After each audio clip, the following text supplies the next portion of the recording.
Hello, I am Nikki Going and I'm recording this presentation on behalf of Enhanced Language Services or ELS.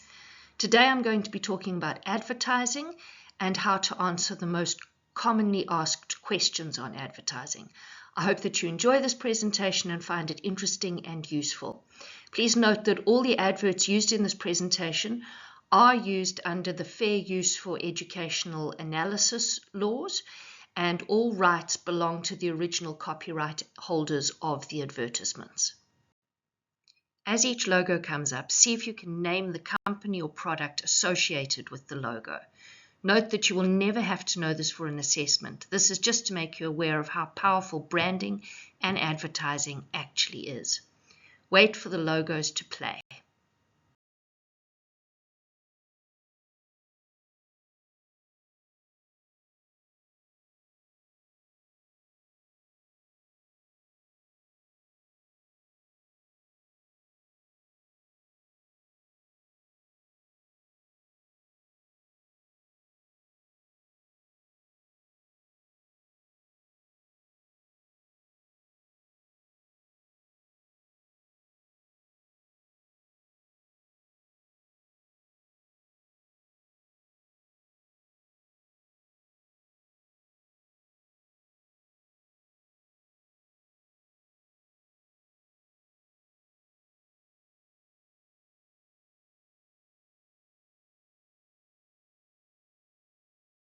The answers were, from top to bottom, left to right, Chanel, Pepsi, Twitter, Microsoft, Toyota, Nike, Starbucks, Mercedes-Benz, Facebook, World Wildlife Fund, Shell Oil, Honda, KFC, South African Airways, Barclays Bank, Adidas, McDonald's, Polo Ralph Lauren, Audi, Walt Disney, Yves Saint Laurent, Apple Computing, Penguin Books, VW, and Instagram. Again, this is not for examinations, but it is just a demonstration of how widespread and effective branding can be. See if you know which companies are associated with these catch lines. You've got the power.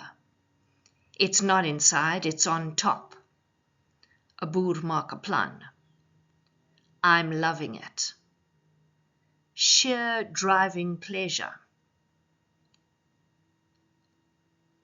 Thirsty for more.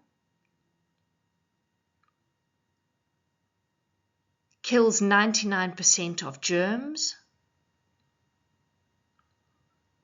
One team, 60 million players. It's finger-licking good. Just do it. These are the answers. Eskom, very ironic with load shedding. Cremora, Toyota Hilux, McDonald's, BMW, Pepsi, Toilet Duck, Checkers and the Springboks, KFC, Nike. Based on these exercises, you can hopefully see how relevant the study of advertising actually is. In addition to helping you ace questions in the language paper, studying advertising is important because the language paper, question 1, text B, question 3, question 4, all add up to approximately 25 marks out of 70. So an investment in the time to study advertising is a good one. Secondly, you are surrounded by images and advertising, and it's important to understand your world. Thirdly, digital platforms contain a lot of visual information, and this is where you're getting your news, doing your research, accessing your information. So again, it's important that you understand all of that visual information that you are constantly being bombarded with. Visuals can be very, very persuasive and therefore easily manipulated. So critical thinking when you are reading visuals and understanding visuals is actually essential for propaganda proofing. Visual literacy improves your critical thinking and comprehension skills, which helps you in all your subjects. And visuals allow for communication across languages and cultures. So you can see why understanding advertising and visual literacy really pays off and has major benefits for you. This is a formal definition of advertising from the Encyclopedia Britannica and the ABC of Marketing. Advertising is the strategic communication of messages designed to promote products, services, ideas, or causes to the public. It's typically a paid, non-personal form of promotion delivered through various media channels. Today, it is delivered through channels like TV, radio, print, digital platforms, or outdoor signage, with the goal of influencing behavior or attitudes. So notice that according to this definition, advertising is strategic, which means it's very carefully planned in order to persuade and manipulate you or the consumer to buy products, pay for services, believe in certain ideas, or behave in certain ways. Those are the many purposes of advertising. Remember that an advert is always designed to deliver a message, and that the message is the central or most important idea that the advertiser is trying to convey to the reader or viewer. For example, a makeup advert might be sending the message that powerful women wear red lipstick, or a food company may try and convey a message in their advert that their customers are fun-loving and have a great sense of humor. Note that the purpose and the message of the advert are not identical. The purpose is always to sell, inform, or educate by means of persuasive language and visual techniques, and then the message is an interpretation of that aims to do that. I'm going to tell you a little bit about the history of advertising. Note that you will never be examined on this, but it is interesting and it helps you to understand the impact of advertising.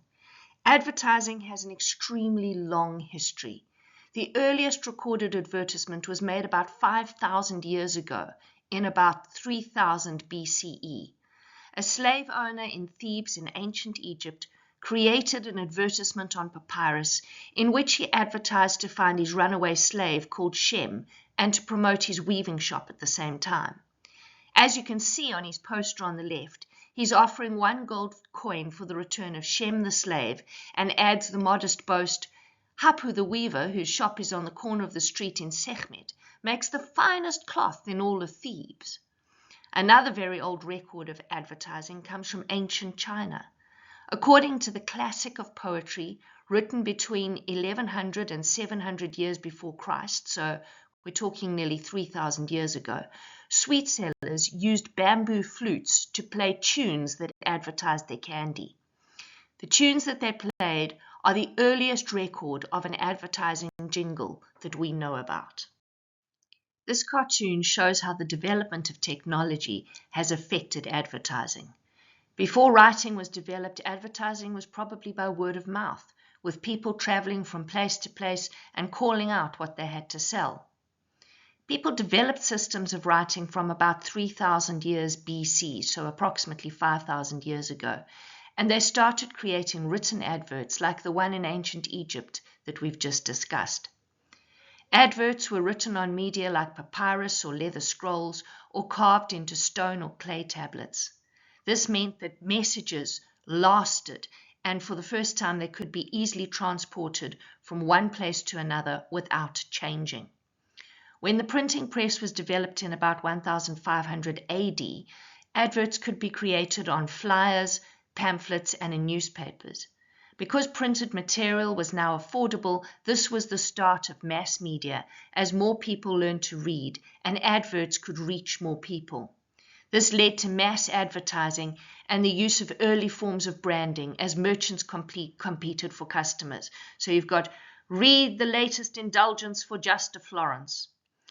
The Industrial Revolution of the 1800s and 1900s led to more media for advertising, including posters, newspapers, and catalogs. No washing machine, no problem. And mass production in factories resulted in a huge surplus or excess of goods, which meant that advertisers had to create a need and a demand for luxury goods in order to sell that surplus. This resulted in an increase in emotional appeals, slogans, and logos to differentiate products and advertisements. Advertising began to shape how people identified themselves and the lifestyles that they wanted to live.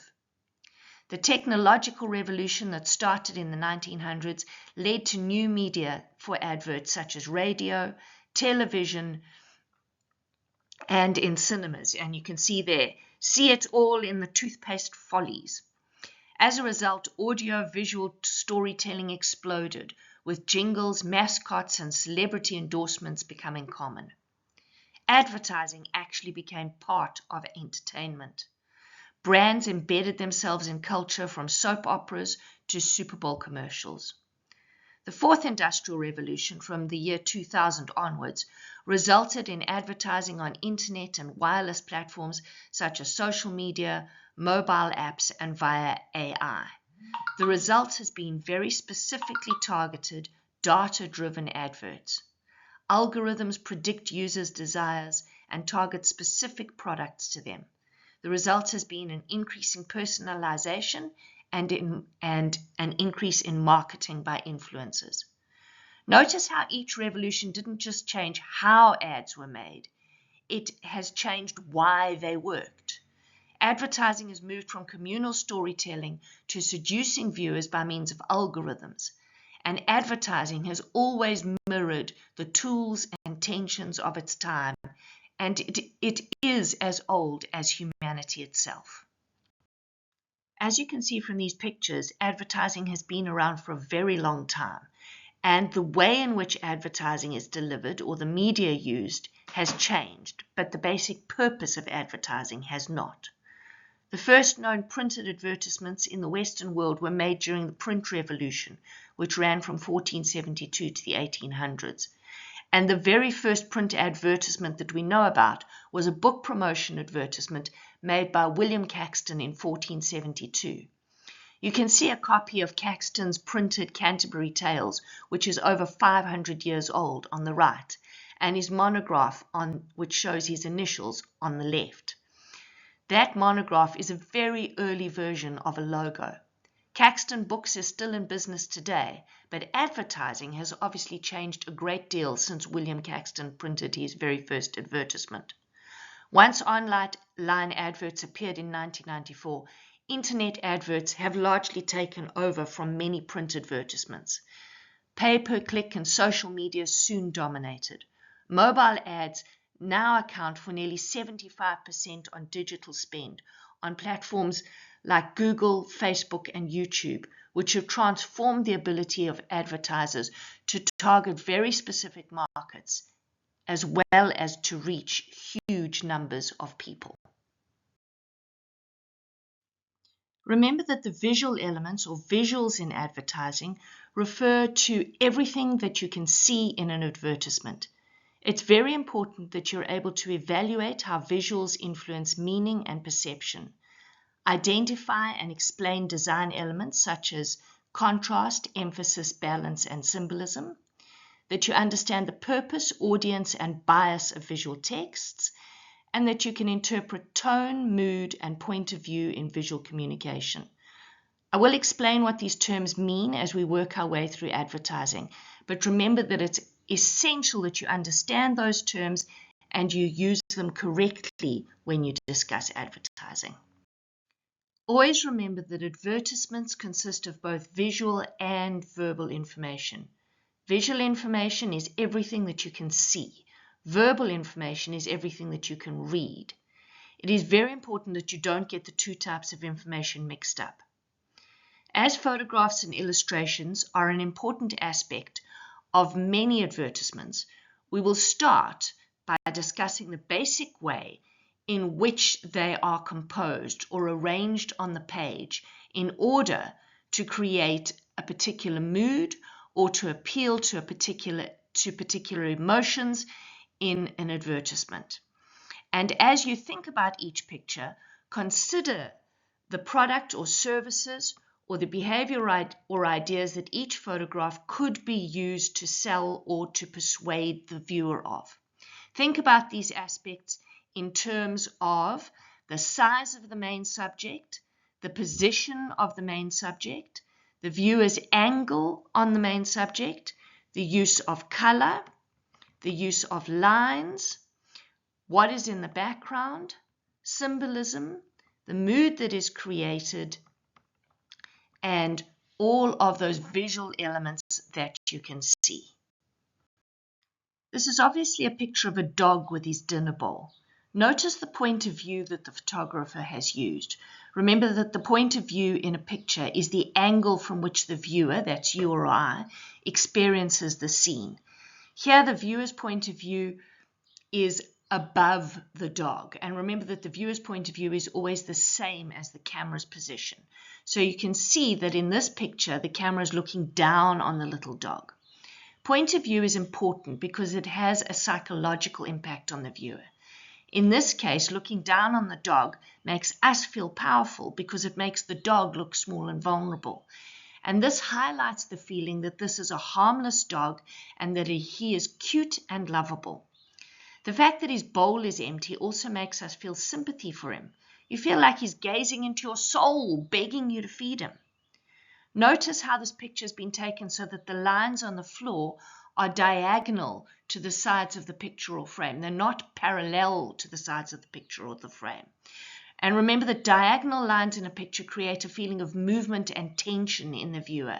And they're often used as part of your composition to guide your eyes. Here, the diagonal lines on the floor lead your eyes straight to the dog's eyes and to his dinner bowl, which keeps your focus on the dog and his bowl. And all of these techniques create a mood of sympathy or empathy for the dog. Remember that mood is the way that you, the reader or the viewer, is made to feel. And it's different from tone, which is the emotion communicated by a writer, speaker, or narrator. Remember, the tone requires a voice and it comes from a speaker or a writer. So there are always words involved in tone. But mood just requires a setting and it is felt by the reader or the viewer. So tone and mood are related but not identical. In this picture, can you see how lines have been used in the composition of the photograph? Remember that composition is the way that a picture or photograph has been put together. Notice here how the photographer has used a low angle to create a point of view where we look up at the subject of the picture. And the subject of the picture is the main focus of the picture and it carries the meaning or emotional weight. So here the subject, and pardon the pun, is a weightlifter. And the biggest part of the subject is his fist and that heavy looking weight that he is holding. So our eye lands first on the fist and the weight because that's the biggest part of the picture and it is closest to us.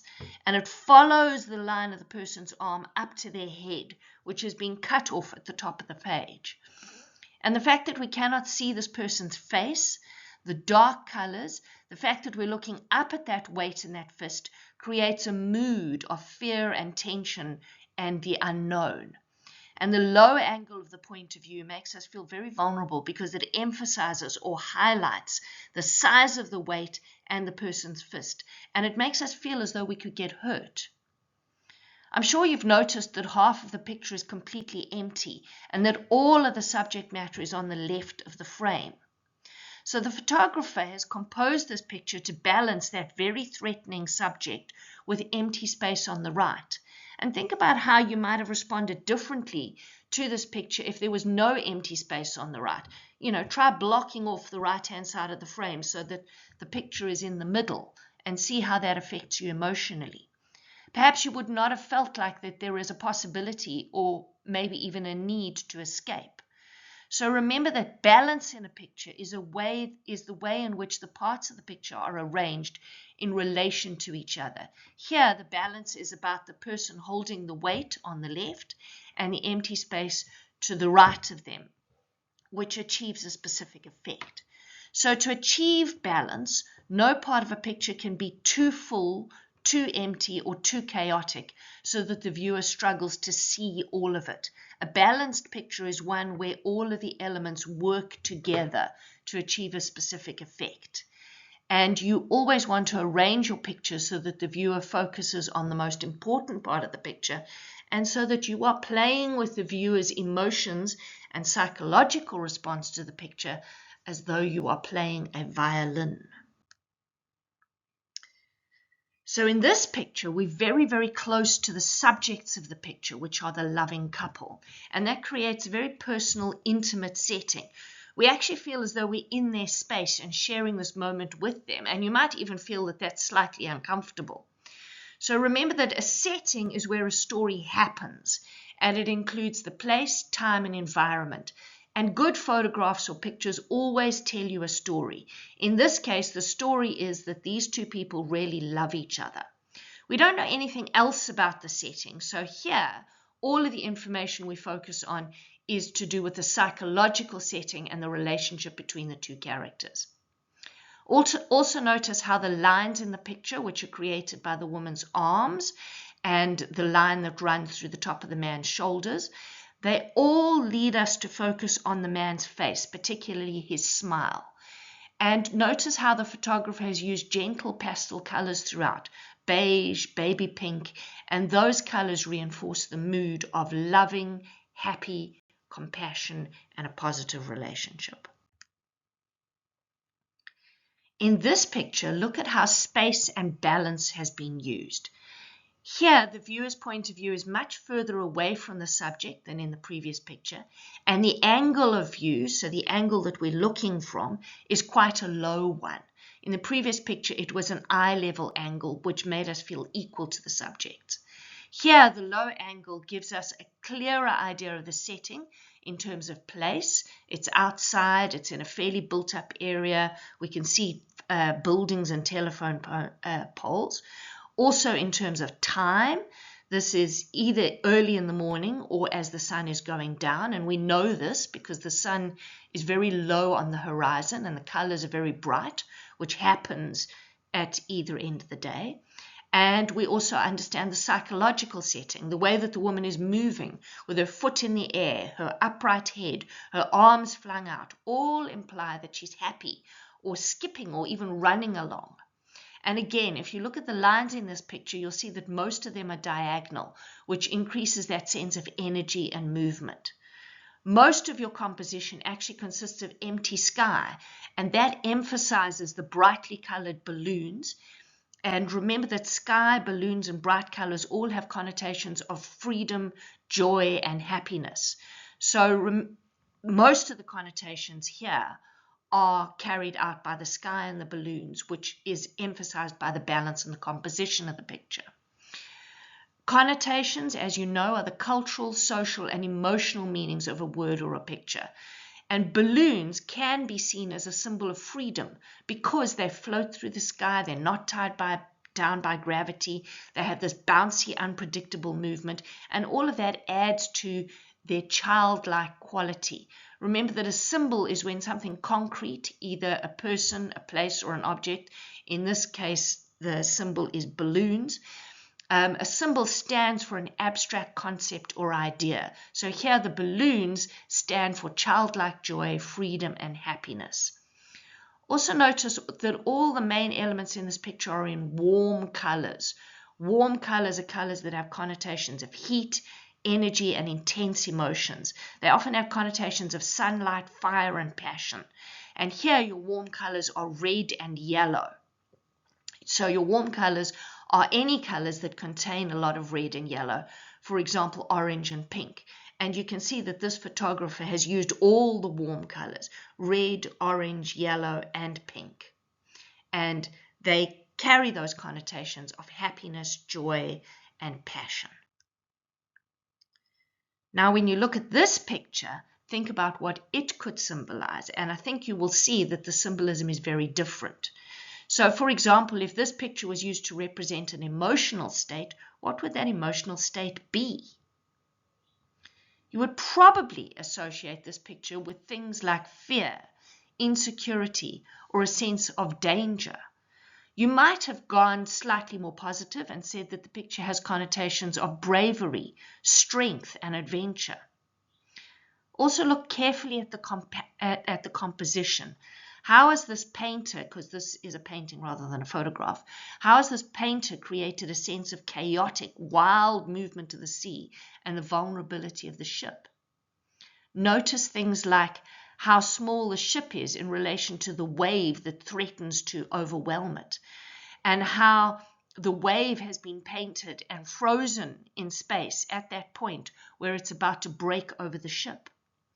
Look at the diagonal lines used in the painting, which also increase that feeling of the ship's wild and unpredictable movement through the wave. There isn't a single line in this picture that is parallel to the sides of the picture plane.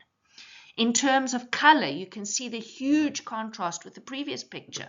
Most of the colors used here are very dark, and all of the colors used are cold colors. Remember that cold colors are colors associated with water, ice, sky, and shade. For example, blues and greens. And that although they are sometimes associated with a feeling of peace and calm, here they have their alternative connotations, which are the connotations of loneliness and isolation. And notice how the painter has used white to contrast with the dark water, the sky, and the ship, which makes that ship stand out in the very middle of the composition. So we focus on that ship. Advertisements have some very important characteristics that you must remember. It is very important that you remember that both visual and verbal information is used to achieve the purpose of an advertisement, which can be to sell a product such as tea, sell a service such as banking, or convince a target market that an idea is true, for example, that they should phone Childline if a child is in danger. Remember that not all adverts sell products. Some adverts sell services or set out to persuade you to do or think something.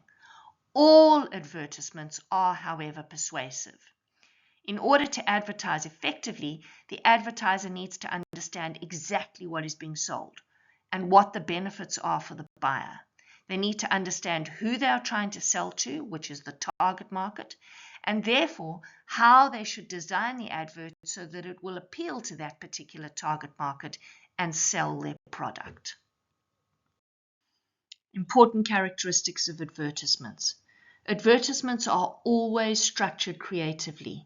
The AIDA technique, attention, interest, desire, and action, is used to persuade the target market. Methods include storytelling, visuals, and emotional appeal. The AIDA technique is used to appeal to the relevant target market, which should be the same as the audience that is reading or viewing the advertisement. And that is why it's very important that advertisers think about where their advert will be published, so that the audience who reads or views the advert is the target market.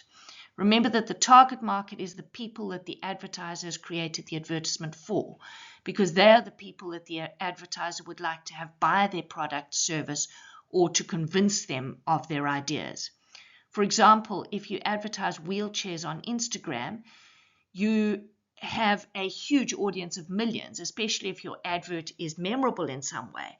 But that's probably not going to help you sell a lot of wheelchairs, because the biggest target market for wheelchairs is elderly people, and they generally don't spend much time on Instagram.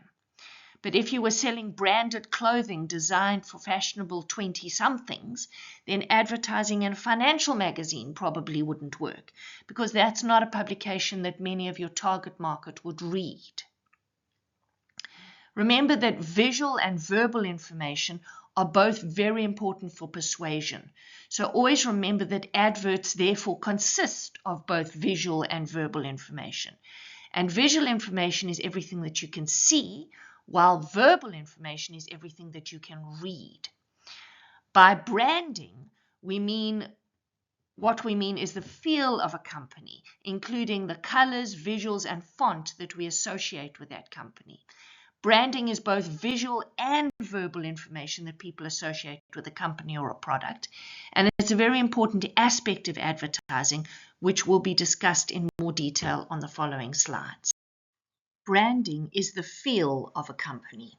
By deciding what colors, visuals, logo, and font will represent their organization and product, and always using these elements in every interaction with the public, companies create brand awareness. Brand awareness is how much people remember, emotionally connect with, and agree with a brand or a product. Companies try to make their product and brand as memorable as possible, so that when people think of a particular product, that product and brand is the first one that they think of. This is because people are generally creatures of habit and will buy or consume or behave in ways that are familiar to them. The logo of a company is the visual symbol or design that symbolizes a company or a product. To demonstrate what I'm saying, stop the presentation, close your eyes, and picture the colors, visuals, logo, and font that are linked to the following product. Once you've pictured them, restart the presentation. Coca-Cola, Nando's, and McDonald's. Coca-Cola, the colors are red and white, the font is white, and the writing is a distinctive flowing cursive or print. Nando's colors are black, white, and red. The font is very informal and irregular, and it is on a white background. And the McDonald's logo is yellow arches on a red background. A brand slogan is a short phrase or sentence that represents the values of the brand. What they're saying is important to them as a company. For example, L'Oreal's slogan is "Because you're worth it," summarizing the idea that it is worth putting time and money into beauty. Nike's is "Just do it," and sums up their belief that motivated people can achieve their goals. And the De Beers slogan is "A diamond is forever," meaning that if you buy a diamond, you're making a worthwhile long-term investment, and that diamonds are the best gemstones to mark lifelong commitments like marriages. The terms connotation and denotation are very important because advertisers play with connotations and denotations all the time. And you could be asked about how objective or subjective an author is, or what the connotations or denotations of a text are at any point in your language examination. Note that pictures and images usually have both connotations and denotations. And to illustrate what these terms mean, I've included an example of the denotation or factual and therefore objective definition of the word pig, as well as the connotations of pig. The denotation of pig is a domesticated omnivorous mammal with a stout body, sparse bristly hair, and a flat snout, used for rooting in the soil, commonly raised for its meat, pork, bacon, or ham. As you would have seen, these are all facts, and they will not vary according to the audience or the reader. And that's why you can say that denotative information is objective and unbiased. Notice that connotations are the opposite. They are always subjective because the emotional, social, and cultural meanings or connotations of a word will vary with the audience and the context or the setting in which the word is used. People always have a bias when they think about the connotations of a word. Remember that if you're biased, you either like and favor something or someone, so you bias towards them or in favor of them, or you dislike or discriminate against something or someone. You are biased against that object or person. For example, your attitude to pigs will vary if you are a vegetarian, anti-animal farming, animal lover. You will think pigs are fantastic. If you are the owner of a pet pig, you will probably love pigs. If you are called a pig by your partner and you don't happen to love pigs, you will probably find that very insulting.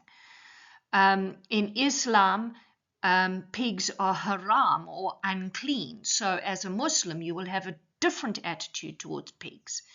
If you are a pig farmer, you might feel quite neutrally about pigs and just think of them in terms of profit and loss. If you're a scientist who tests vaccines on live pigs, you can't afford to have an emotional relationship with the pigs because you know that they're going to suffer. So you have to just look at them as test subjects. And of course, if you're a person whose favorite food is bacon, when you think of pigs, you probably think, yum. So remember that bias, connotations, and denotations are very, very important concepts in advertising because advertisers exploit their target market's biases by using both connotations and denotations of the words and the pictures in their adverts very carefully to manipulate and persuade their audiences. The clever and deliberate use of register and diction is also important in advertising. Remember that when you comment on the register in an advertisement, you are talking about how formal or informal the language is. Register is created by diction or the choice of words, and it can be described as formal, informal, or mixed. A mixed register is when the language switches between formal and informal register. You can see that the character on the right, the accused, who is in the witness box, has chosen completely inappropriate diction and is using a very informal and inappropriate register for the formal setting of the court. He sounds disrespectful when he says, "Let's get this show on the road, peeps. It's trial time," as he's using slang and very colloquial or conversational English. This is why the judge looks so angry and the jury looks horrified. Formal diction that would be appropriate to a court is that which is used by the judge and the panel on the left. Ladies and gentlemen of the jury, the trial shall now commence. I will explain the characteristics of formal and informal register on the following slides. Make sure that you know these terms as they are used throughout the language paper and they are useful in the study of literature. It's also essential that you understand register well so that you can use register appropriately in your own writing. And of course, advertisers constantly adjust their register in order to manipulate and persuade their readers. Slang is very informal language that's generally specific to particular groups or social contexts. An advertiser might use slang to appeal to a particular group that is their target audience. For example, skateboarders, surfers, or motorbike riders. Notice that slang is often only understood within a very specific and particular group, and that the meaning of slang changes over time. For example, the slang in the left-hand panel is particular to skateboarders, and that in the right-hand panel is typical of surfers. Dialect is a particular form of a language that is spoken by people in a specific region or who are from a specific country or cultural group. As you can see, it includes unique vocabulary, grammar, and pronunciation that distinguishes it from other varieties of the same language. For example, South African English includes dialect words that are only understood by South Africans. In South African dialect, nuts means the same as daft as a brush in Irish dialect. Both mean crazy or mentally unbalanced if you're speaking standard English. Notice that all of the characters are wearing similar clothing, but they would call it by different names. So, for example, a South African would talk about wearing tackies and a jersey. The Irish would talk about wearing sneakers and a jumper. And an advertiser might use dialect in an advert in order to appeal to a particular target audience, and sometimes to appeal to a sense of patriotism. Remember that dialect is colloquial, it's conversational language, and therefore dialect is always considered to be informal. Idiomatic language is figurative or metaphorical language that is understood by a specific culture or language group. If it is translated directly into another language, it generally will not make any sense. For example, saying that the apple doesn't fall far from the tree means that a child is very similar to a parent and doesn't actually have anything much to do with literal apples or trees. Being like two peas in a pod means that two people are very similar. And you can see that the characters on the right don't have anything to do with either apples or peas. Remember that idiomatic language is sometimes used by advertisers in order to appeal to a particular audience, or because it's a great way to use wit, which is clever humor, and play on words and make the most of double meanings. Think about the target audiences and the products where a formal or an informal register would be appropriate. For example, formal register would probably be used somewhere like a court of law or in writing an academic journal. It is also used to advertise products where the audience feels that they need to trust the expertise of the seller. For example, banking services, legal and medical services would all probably tend towards a more formal register. An informal register is used with people that you know well and in situations where personal relationships are important. For example, when you're talking to your friends or when you're trying to develop a friendly relationship. Advertisements for products where the advertiser wants to emphasize the importance of personal or family relationships, for example, an advert for a family restaurant or for products that are marketed to children, tend to make use of an informal register. And you know that you've got a formal register when you have objective, unbiased, denotative, factual, serious, and respectful language with little or no expression of emotion. The vocabulary is generally sophisticated, sometimes technical or academic, but there is no slang, dialect, colloquial language, or contractions. Remember, contractions are saying it's instead of it is, or can't instead of cannot. It's when you shorten words using an apostrophe. In formal language, you would use complete sentences. Sometimes they are long sentences, sometimes complex sentence structures, and there will be no parts of sentences or sentence fragments. In terms of pronoun use, formal register means that you don't speak directly to the reader, so you're going to avoid first and second person pronouns. You won't hear I, we, and you very much in a formal text, unless those pronouns are absolutely unavoidable. And generally there are no idioms, figurative language, puns, or plays on words in formal register. Of course, that's different to informal register, which tends to be far more subjective, biased, connotative, casual, friendly, and personal. And sometimes the language is very emotional. It creates strong emotions in the reader or the viewer, so we talk about emotive language. The vocabulary will be that of everyday conversation, so colloquial language and vocabulary, and it may include slang, dialect, and contractions. In terms of the grammar and sentence structure, informal language often uses shorter sentences, lots of simple sentences, and sometimes sentence fragments, which are incomplete sentences. In terms of pronoun use, person writing in an informal register may speak directly to the reader. They will create a personal and conversational tone, and that is why they often use first and second person pronouns, I, we, and you. And in terms of idioms and figurative language and puns and play on words, informal writing and speech is often very witty, it's often fun, and it makes great use of those figures of speech. When you discuss the image, graphic, or visual in an advert, remember to discuss the use of color, the composition or layout of the advertisement, which is how it has been designed, and remember that the composition needs to suit the target market, the people who are going to buy the product, as well as align with the company's branding. And remember, branding is everything that people associate with a company or a product. It is the connotations of that company. The headline is the biggest font or lettering and is often at the top of the page. It must capture attention, summarize the core message and the benefits.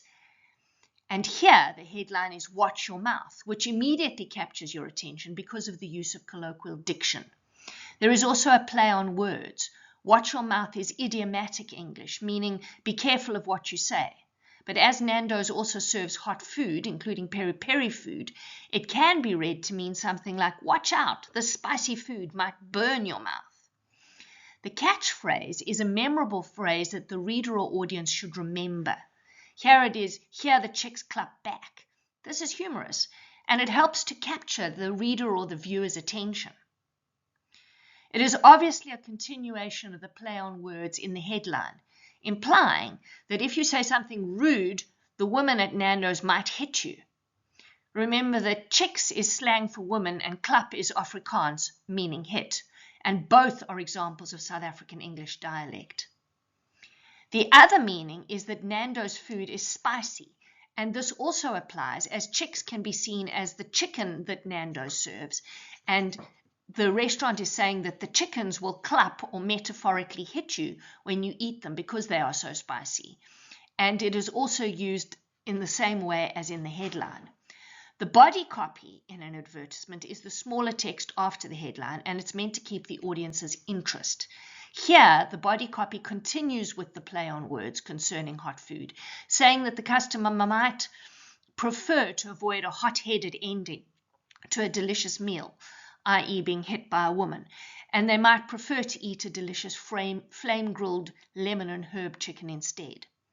The logo is the picture of the Nando's chicken with the word Nando's written below it in characteristic Nando's font, and the colors are the red and black associated with the Nando's brand. Remember that the picture in an advertisement might be referred to as an image, a graphic, or a visual. In this advertisement, there isn't actually a separate photograph or image. Instead, the whole advertisement is presented as a warning poster. The wavy border and informal font or lettering, which has been created specifically for Nando's and is associated with their brand, makes the advertisement look a little bit like a hand-drawn poster that a staff member might put up in a restaurant to warn its customers.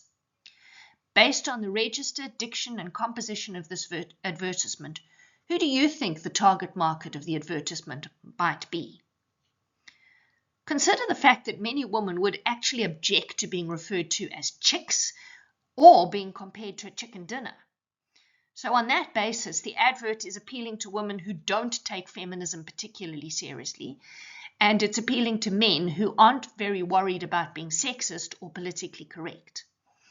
The use of the South African dialect and informal register implies that the target audience is definitely South Africans, but it is South Africans who like to have fun, to joke, and who don't take things at all seriously. I will unpack how the AIDA principles work in 2 advertisements in the following slides. When you think of what captures your attention in an advert, think of what you notice first. Some ways to capture the audience's attention in an advertisement include bold visuals, consider the positioning of the product, the use of color, visual metaphors, an interesting headline, possibly with a pun or play on words, alliteration or onomatopoeia, humor, and shock or the use of the unexpected, for example, with emotive language, vivid adjectives or adverbs, a play on a stereotype, or saying something that is politically incorrect. Notice how the picture captures your attention. This is a close-up of a woman having her face licked by a cow, an unusual experience which might even shock or disgust some readers. However, the woman seems to be laughing and smiling in response, which makes the reader curious. The pun and play on words in "make your mark" and animal cruelty in the headline also makes the reader curious. And notice that the words animal cruelty are in red against a yellow background, which really makes them stand out against the black and white photograph and immediately captures your attention. In this advertisement, the reader's attention is captured by the composition of the picture. The bright red of the blood jumps out of the page, and the bag of blood is even more noticeable because it is in the very center of the page. Blood has many powerful and emotive connotations, so the picture also shocks the reader, and the headline, "It's not just blood, it's saving a nation," makes the reader curious because they have to think about how this can possibly be possible.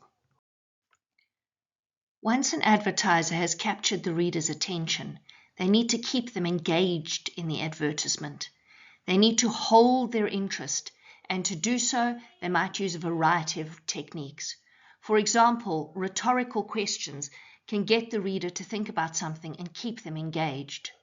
Logical arguments or pseudo-arguments can be used to convince a reader of the logic of following a particular course of action or buying a particular product. Note that pseudo means false, so pseudo-arguments look logical, but they actually are not. Lists of 3 are another important persuasive technique. For example, listing 3 benefits or providing 3 examples that prove that an argument is true. Advertisers often use statistics in order to be persuasive because people tend to trust statistics. Advertisers might also use celebrity endorsements or appeal to experts to make their sales pitch more convincing because, like statistics, people tend to trust celebrities and experts. This is why products that might have health benefits are often advertised by people wearing a white coat. The white coat makes the person doing the sales pitch look like a doctor, a dentist, or a scientist, which is why you tend to trust them when they're talking about things like plasters, toothpaste, or washing powder. We think they're experts in their field, so we think we can trust them. Visuals that make the viewer tend to be curious, shocked, interested, or have fun, and the clever use of language, for example, emotive language, a careful choice of diction, Seemingly objective language, a play on words, puns, humor, or innuendo, all hold the viewer's attention. Remember that innuendo is language that hints at but does not explicitly state a reference to sex or something that's potentially insulting, embarrassing, or inappropriate. It can be an effective technique to capture the audience or the reader's attention, as you saw in that Nando's advertisement. But it can also put the audience off the brand being advertised if their response is to be offended rather than finding the language witty or funny. Advertisers also love using the form moods of the verb. Remember that this is just a way of saying that they use commands, known as the imperative mood, such as watch your mouth in the Nando's advertisement. They like suggesting wishes or possibilities, such as imagine if you could, which is known as the subjunctive mood. They love the interrogative mood, where they ask questions or rhetorical questions, such as, might we suggest a delicious flame-grilled chicken in the Nando's advert? And then the last mood that they use is the indicative mood, which is when statements are made, either of facts or opinion. For example, it's not just blood, it's saving a nation in the blood donation advertisement. Advertisers will often use phrases or sentence fragments instead of full sentences, as they're shorter and easier to remember. They may also make clever use of sentence structures, for example, using parallel sentences for contrast. Tone is an important aspect of appealing to the reader. For example, an advertiser might appeal directly to the reader with personal pronouns like you and your, informal language, and a conversational tone, as we have seen in our previous examples from the Nando's advertisement. In this advertisement, the reader's interest is held by the surprising and humorous image. We wonder why the woman is smiling when she's having her face licked by a cow. The juxtaposition of this surprising picture and the words, make your mark against animal cruelty, also arouses the reader's interest, as we become curious as to how we can make a mark against animal cruelty, and we wonder what the connection between animal cruelty and voting might be. The body copy goes on to explain, support the NSPCA by donating 10 Rand this election day. The play on words in make your mark also captures attention. To make your mark in the context of an election means to vote for someone, and that's why there's that big red cross next to the body copy. And readers would not typically vote for a cow. So the reader wonders, what is the connection between a cow and the elections?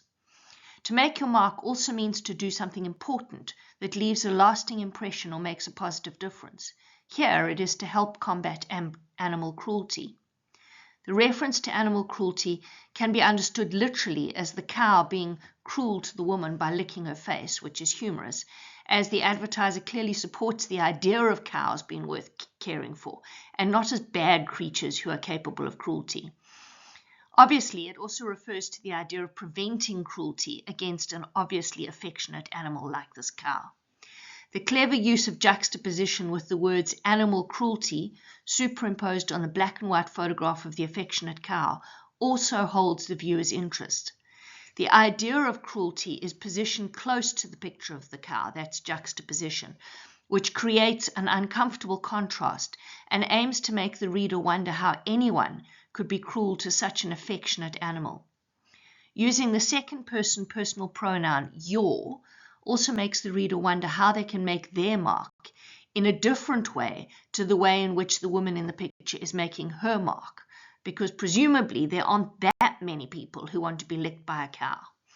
And this, along with the informal diction and the conversational tone, helps to hold the reader's interest.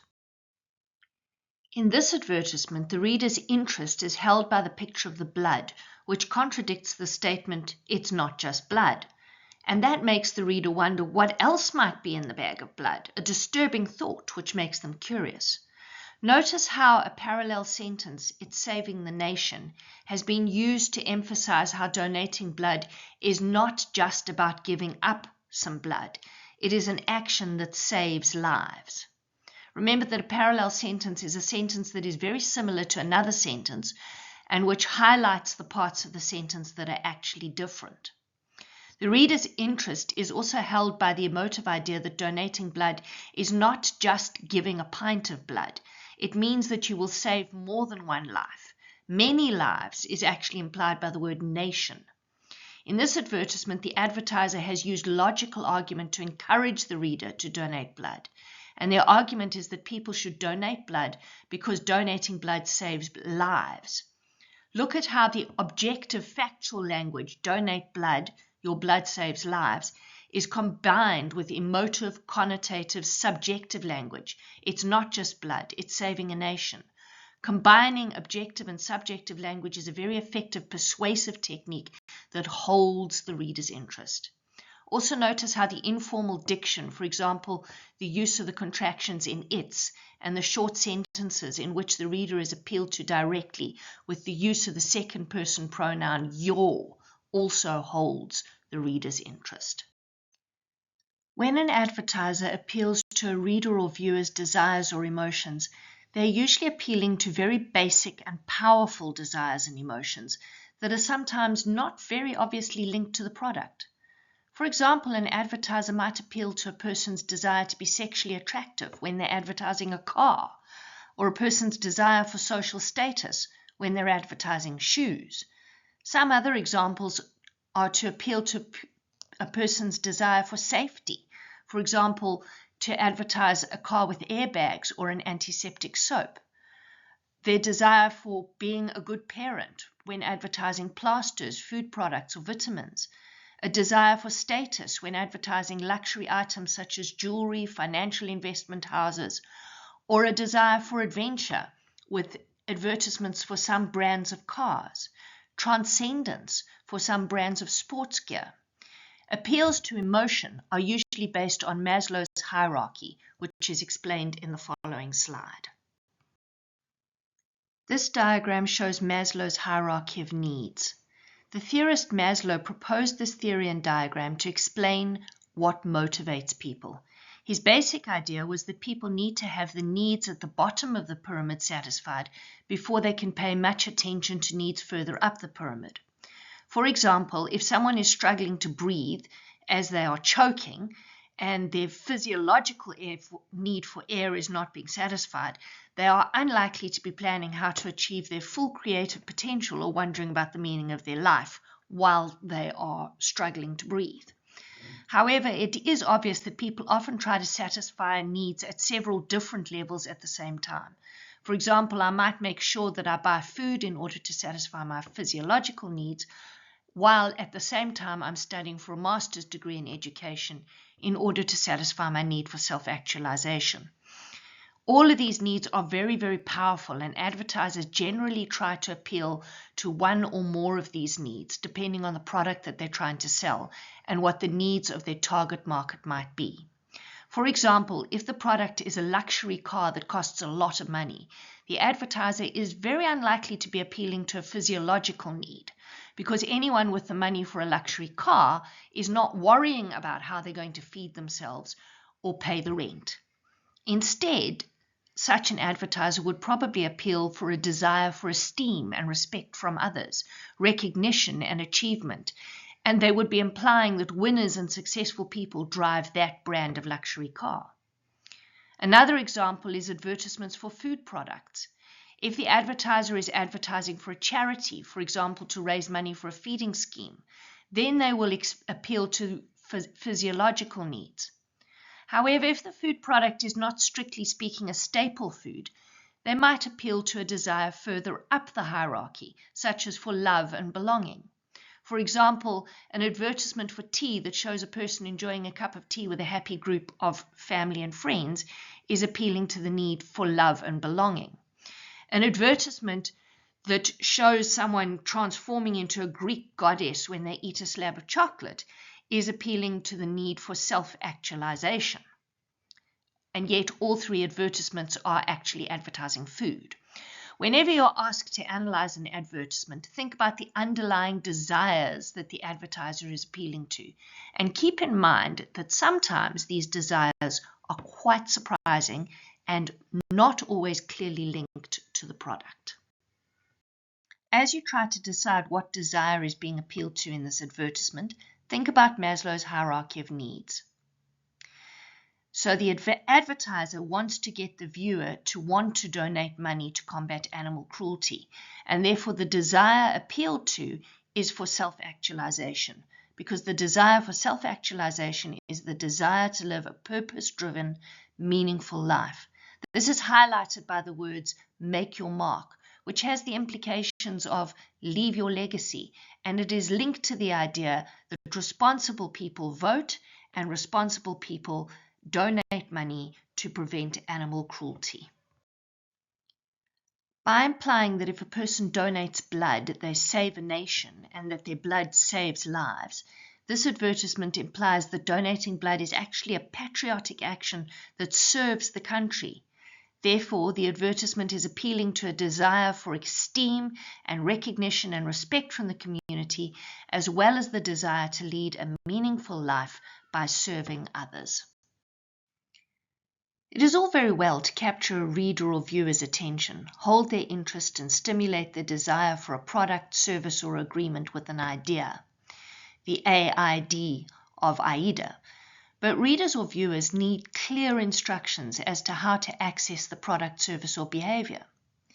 This is where advertisers make great use of imperative language, where they give commands such as buy one, get one free, hurry while stocks last, for further information see.